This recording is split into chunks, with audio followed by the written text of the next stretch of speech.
नमस्ते दोस्तों, मैं चंद्रदेव आप सभी को ज्ञान ज्योति ट्यूशन सेंटर में हार्दिक स्वागत करता हूं।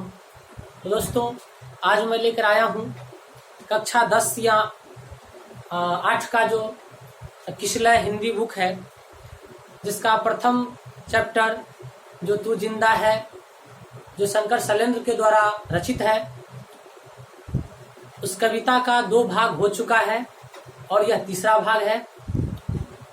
क्योंकि दोस्तों, ये कविता शंकर शैलेंद्र उस समय रचा था जिस समय भारत गुलाम था। भारतवासियों पर अंग्रेजों का अधिकार था।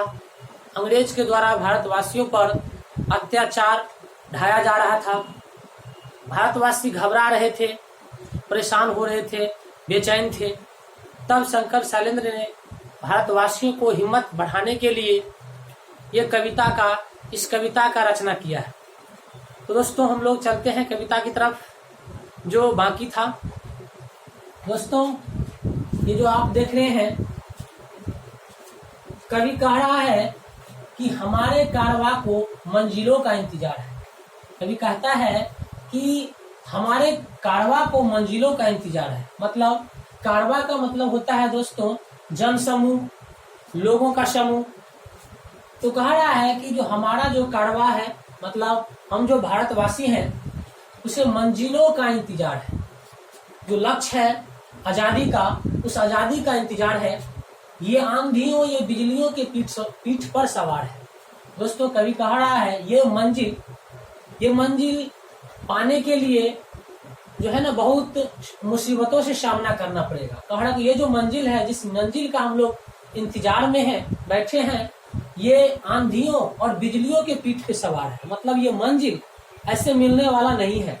जब तक भारतवासी लोग आंधी और बिजली जैसे समस्याओं का सामना नहीं करेंगे, तब तक मंजिल मिलने वाला नहीं है। कह रहा है कि ये आंधियों, ये बिजलियों के पीठ पे सवार है, तो आप कदम मिला के चलेंगे एक साथ हम।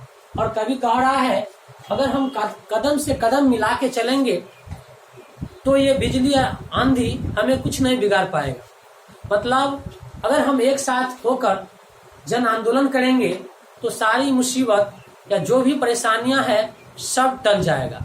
दोस्तों, देखते हैं इस पंक्ति का अर्थ क्या है। अर्थ कहिए या व्याख्या कहिए। दोस्तों, यहाँ पे अगर व्याख्या करने के लिए कहे तो इसमें 2 लाइन जोड़ना पड़ता है, लिखना पड़ता है। ये जो पंक्ति है किस पाठ से लिया गया है और इसका रचनाकार कौन है। इसमें लिखना होगा कि प्रस्तुत पंक्तियां, ये जो पंक्तियां हैं, प्रस्तुत पंक्तियां शंकर शैलेंद्र के द्वारा रचित तू जिंदा है तो कविता से ली गई है। बस इतना इसमें हर एक पंक्ति में, हर एक मतलब व्याख्या में जोड़ना होगा, जो कि हम पहले वाला पार्ट में दिखा दिए हैं, 1-2 मतलब व्याख्या वाला भाग में। तो दोस्तों, यहाँ पे इसका जो अर्थ है, शुरू में 2 लाइन जोड़ लेना। प्रस्तुत पंक्तियां शंकर शैलेंद्र द्वारा रचित तू जिंदा है तो कविता पाठ से ली गई है। उसके बाद ये लिख देना। यहाँ पे लिखा है कि कवि कहते हैं कि मतलब शंकर शैलेंद्र भारतवासियों से कहते हैं कि हमारे जन समूह, कवि कहते हैं कि हमारे जन समूह एक निश्चित लक्ष्य या उद्देश्य के आह्वान की प्रतीक्षा में है। मतलब यहाँ पे लिखा है ना, हमारे कारवां को मंजिलों का इंतजार है। मतलब वही कवि कह रहा है कि हमारे जन समूह एक निश्चित लक्ष्य या उद्देश्य के आह्वान की प्रतीक्षा में है। मतलब भारतवासी जो लोग हैं, जो जनसमूह है, वो सभी एक लक्ष्य के इंतजार में है, उद्देश्य के आह्वान में है, प्रतीक्षा कर रहे हैं। लोग बहुत उत्साहित एवं जोश में है। लोग बहुत उत्साहित है, जोश में है कि कब हमें आजादी मिले। आगे है, ये मंजिल आंधियों और बिजलियों से घिरा है। कवि कह रहा है ये जो मंजिल है, जिस मंजिल का इंतजार भारतवासी बहुत ही बेसब्री से कर रहे हैं, वो जो मंजिल है, ये मंजिल आंधियों और बिजलियों से घिरा हुआ है। मतलब आंधी और बिजलियों जैसी समस्याओं से क्या है, घिरा है। इसीलिए हे वीरों, मतलब कवि कह रहा है कि तुम वीर सपूत हो। इसीलिए हे वीरों, आओ हम सब एक साथ ऐसी आवाज उठाएं, आओ हम सब एक साथ ऐसी आवाज उठाएं कि जहां कहीं भी स्वर्ग है वह उतर कर इस धरती पर आ जाए। कवि कहता है कि हम सब एक साथ ऐसी आवाज उठाएं कि स्वर्ग कहीं भी है वो जो उतर कर धरती पे आ जाए। हम लोग ऐसा कर्म करें कि हमारा देश सारी सुख सुविधाओं से परिपूर्ण हो जाए। मतलब कवि कह रहा है, हम सभी भारतवासियों का आह्वान कर रहे हैं कि आओ हम सब एक साथ ऐसी आवाज उठाएं कि जहां कहीं भी स्वर्ग है, जहां कहीं भी स्वर्ग है, सुख सुविधा है, वह उतर कर इस धरा पर आ जाए। हम लोग ऐसा कर्म करें कि हमारा देश सारी सुख सुविधाओं से परिपूर्ण हो जाए। दोस्तों, ये देख लिए, ये जो पंक्ति है इसका अर्थ या व्याख्या। अब आगे देखते हैं। आगे कवि कह रहा है कि जमी के पेट में पली अगन, पले है जल जले। दोस्तों, कवि कह रहा है जमी अर्थात जमीन, जमी का मतलब जमीन, धरती। कह रहा है कि जमी के पेट में पली अगन। कवि कहता है इस धरती के गर्भ में ज्वाला है, आग है, गर्मी है, पले है जल जले। जल जले का मतलब होता है भूकंप। कह रहा है कि धरती के गर्भ में ही क्या है, भूकंप है, अग्नि है, टिके न टिक सकेंगे भूख रोग के स्वराज्य।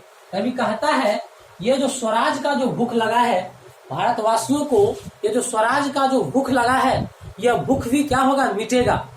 मतलब स्वराज, ये जो है मेरा जो देश है जो पराधीन हो गया है, वह मेरा जो राज है, इस स्वराज का जो भूख है यह जरूर मिटेगा, जरूर स्वतंत्र होगा।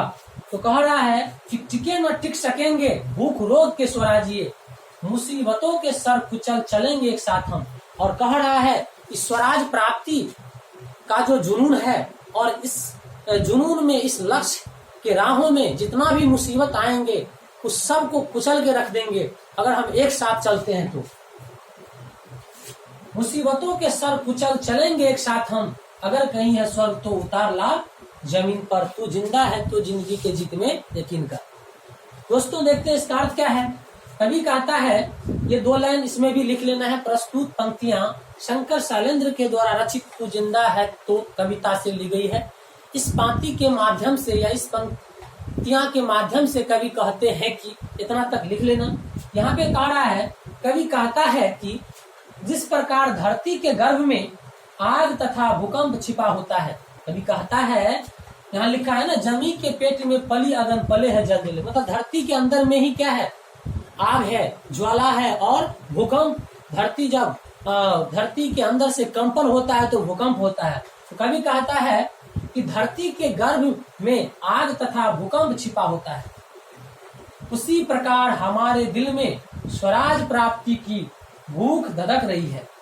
कवि कहता है कि जिस तरह धरती के गर्भ में आग तथा भूकंप छिपा रहता है, उसी तरह भारतवासी के दिल में स्वराज प्राप्ति का आग जो है ना धधक रहा है। कह रहा है धधक रही है और हलचल पैदा कर रही है। कवि का कहना है कि हमारे दिल की धधकती आग, कवि का कहना है कि हमारे दिल की धधकती आग ज्वालामुखी के समान सारी मुसीबतों को भस्म कर देगी यदि हम सभी देशवासी एक साथ मिलकर प्रयास करें। कवि कहता है कि जो आग, स्वराज प्राप्ति की आग लोगों के दिल में धधक रही है, वह आग सारी मुसीबतों को भस्म कर देगी।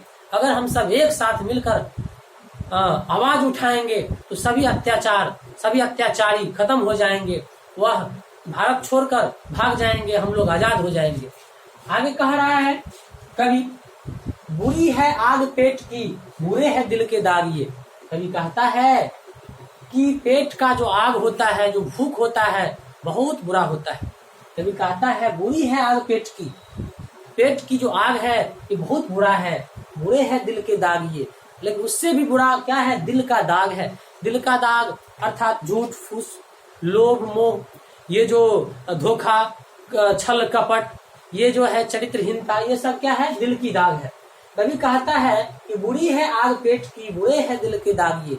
जिस तरह पेट का आग बुरा होता है, उसी तरह दिल का दाग भी बहुत बुरे होते हैं। न दब सकेंगे एक दिन बनेंगे इनकलाब ये। कह रहा है कि लोगों को अंदर ये स्वराज का जो भूख लगा है ये कभी दबने वाला नहीं है, ना दब सकेंगे।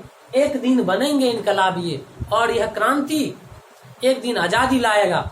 कभी कह रहा है एक दिन बनेंगे इनकलाब ये, मतलब एक दिन जरूर इस क्रांति जो है ना सफल हो जाएंगे। कभी कह रहा है कि एक दिन इनकलाब जरूर बनेंगे।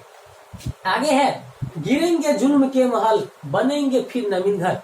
कभी कहता है जुल्म के महल, जो अंग्रेजों ने जुल्मों का जो बड़ा बड़ा महल खड़ा कर दिए हैं, जिसमें भारतवासियों को सता रहा है, कष्ट पहुंचा रहा है, वो जुल्मी सब कह रहा है कि गिरेंगे जुल्म के महल, बनेंगे फिर नवीन घर। कवि का कहना है कि अंग्रेजों ने जो जुल्म ढा रहा है भारतवासियों पर, वो जुल्म के महल गिरेंगे और एक नया घर बनेगा, अर्थात भारत फिर से सुंदर बनेगा, फिर से खुशहाल हो जाएंगे। और आगे कहता है अगर कहीं है स्वर्ग तो उतार ला जमीन पर, तो जिंदा है तो जिंदगी के जीत में यकीन कर, अगर कहीं है स्वर्ग तो उतार ला जमीन पर। दोस्तों आगे देखिए इसका अर्थ क्या है। यही दो शब्द इसमें भी लिखेंगे। प्रस्तुत पंक्तियां शंकर शैलेंद्र के द्वारा रचित तू जिंदा है तो कविता से ली गई है। इस पंक्तियों के माध्यम से कवि कहते हैं कि इतना तो लिखना ही है। आगे है कवि कहते हैं कि पेट के आग अर्थात जो भूख होता है, यहाँ पे आग का जो मतलब है वो भूख के बारे में कहा है। कवि कहते हैं कि पेट के आग अर्थात भूख बुरी होती है। पेट की जो आग है, भूख है, बुरी होती है, तथा छल कपट अथवा धोखाधड़ी भी बुरी होती है। दिल का जो दाग है, दाग क्या है? छल कपट अथवा धोखाधड़ी, ये दिल की दाग है, ये भी बहुत बुरी होती है।